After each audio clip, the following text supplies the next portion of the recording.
is oral sex permissible?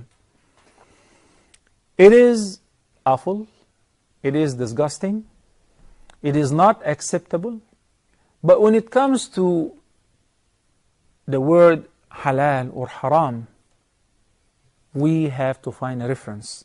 The Quran says, نِسَاؤُكُمْ حَرْثٌ لَكُمْ فَأْتُوا حَرْثَكُمْ أَنَّا شِئْتُمْ. And Allah subhanahu wa ta'ala says in another ayah, فَإِذَا تَطَهَّرْنَ فَأْتُوهُنَّ مِنْ حَيْثُ أَمَرَكُمُ اللَّهُ. So it is perfectly lawful for every spouse to enjoy his spouse, the entire body, except one thing. فَأْتُوهُنَّ مِنْ حَيْثُ أَمَرَكُمُ اللَّهُ is to have an intimate relationship in the orifice which is created for this reason. Okay, which is al-farj. Having an intimate relationship in the rear orifice is absolutely forbidden, one of the major sins, and it can take out of Islam. That is the only prohibition in this regard. Similarly, having intercourse during the menses. وَيَسْأَلُونَكَ عَنِ الْمَحِيضِ قُلْ هُوَ أَذًى فَاعْتَزِلُوا النِّسَاءَ فِي الْمَحِيضِ وَلَا تَقْرَبُوهُنَّ حَتَّى يَطْهُرْنَ فَإِذَا تَطَهَّرْنَ فَأْتُوهُنَّ مِنْ حَيْثُ أَمَرَكُمُ اللَّهُ. Which means they ask you concerning the menstruation. Say it is adha, harmful, because of the blood that carries germs and so on, the blood of the menses. So whenever there is blood flow, or whenever the woman experiences the monthly period, you should avoid having an intimate relationship with your spouse in this condition until she is in a state of tahara.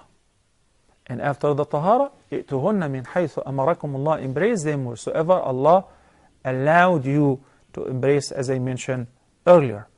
The place where she may conceive and have a child, and so on. So these are the restrictions, and this is what is allowed, which is everything in general. It is permissible for every person to see everything of his or her spouse. There is something called modesty, chastity, shyness, where, for instance, we know that Prophet Muhammad ﷺ never looked at the awrah of his spouse, and she never looked at his awrah. But it is not forbidden for any person to see his own awrah or the awrah of his or her spouse, of the entire body, including the major awrah. It is not forbidden. We have to be very specific. It is forbidden to touch your private with the right hand while urinating, not while taking a shower, not while washing yourself. In the hadith, the Nabi sallallahu alayhi wa sallam said, إِنَّمَا هُوَ بُضْعَةٌ مِّنْكَ. It's just a piece of you. It's a part of you. It's not something impure.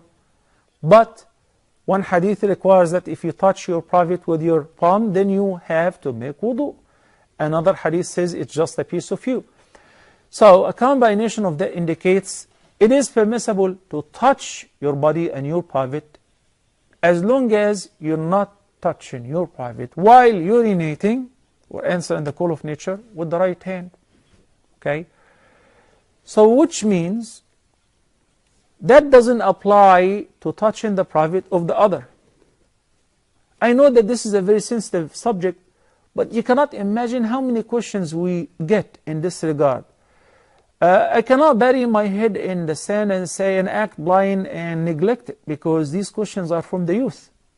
In America, a college student just asked me straightforward question, and she was a girl.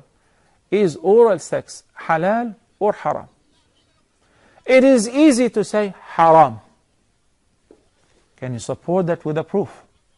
Can you say it is forbidden due to the following reference? I can only say that it is imitating animals. It is disgusting.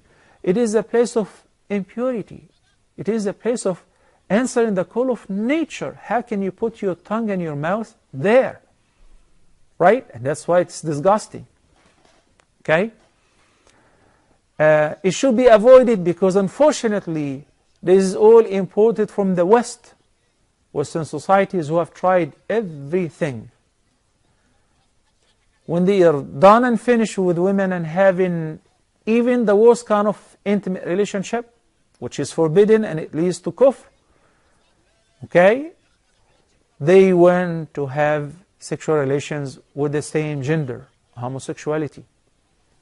And when they're done with that, they moved on to animals. They will not have an end or a red line. Why? Because Allah subhanahu wa ta'ala says, وَمَنْ أَضَلُّ مِمَّنِ اتَّخَذَ إِلَهَهُ هَوَاهُ. Who is more astray than one who has taken his hawa, his lust or desire, as his own God? In a sense that whatever he desires, he does. Whatever they crave for as a lust, they do. Nothing is haram or restricted. And the widespread of the STDs, sexual transmitted diseases, is simply because of that. Mouth cancer, وَالْعِيَاذُ بِاللَّهِ, throat cancer. Think about it. The place of urination and the place of answering the call of nature, the place which is full of microorganisms, which are normal flora for this place. But it is not normal flora for the mouth, for the tongue which says Subhanallah, the tongue which glorifies the praise of Allah, the tongue which recites the Quran. So should it be avoided? Yes, it is recommended to avoid that. This is not our tradition. But again, I cannot tell you it is forbidden because of a straightforward reference. I hope this answer is very clear.